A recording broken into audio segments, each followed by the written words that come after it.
कल्पना की दुख भरी कहानी। कल्पना की खुशियों और सपनों का कारवां चल रहा था, लेकिन उसकी खुद की ख्वाहिशों की कोई पहचान नहीं थी। उसे वो सम्मान नहीं मिलता जो उसे चाहिए था। वह हमेशा सबके लिए खुद को त्याग देती, उन्हें मदद करती और अपनी खुशियों को दबाकर उन्हें खुश रखने की कोशिश करती।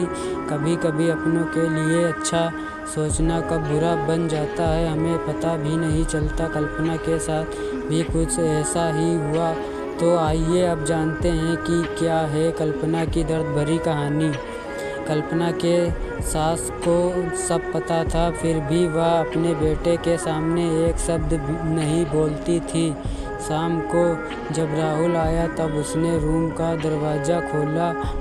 उस दिन कल्पना की तबीयत खराब हो गई, फिर भी उसी हालत में उसने खाना बनाया। कल्पना ये सारी बातें अपनी माँ को बताना चाहती, लेकिन चाहकर भी वह नहीं बता रही थी, क्योंकि वह जानती थी कि अगर उसके माता पिता को ये सब पता चलेगा तो वह परेशान हो जाएगी। राहुल अब कल्पना के साथ नौकरानी जैसा व्यवहार करने लगा, लेकिन बातों पे उसे मारता। कल्पना अब धीरे धीरे डिप्रेशन का शिकार होने लगी। उसके दिमाग में गलत ख्याल आने लगे। अब ना वो समय पे खाना खाती और ना ही किसी से बात करती। आखिरकार एक दिन कल्पना ने रूम में फांसी लगाकर आत्महत्या कर ली। कल्पना ने आत्महत्या का कारण किसी को नहीं बताया, लेकिन उसके सास को सब पता था कि कल्पना ने आत्महत्या क्यों किया।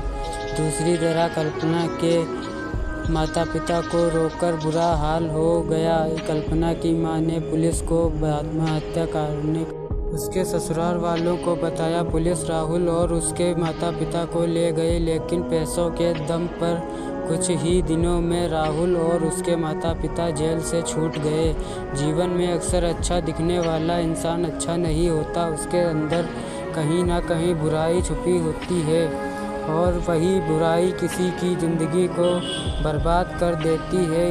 कुछ ऐसा ही कल्पना के साथ हुआ।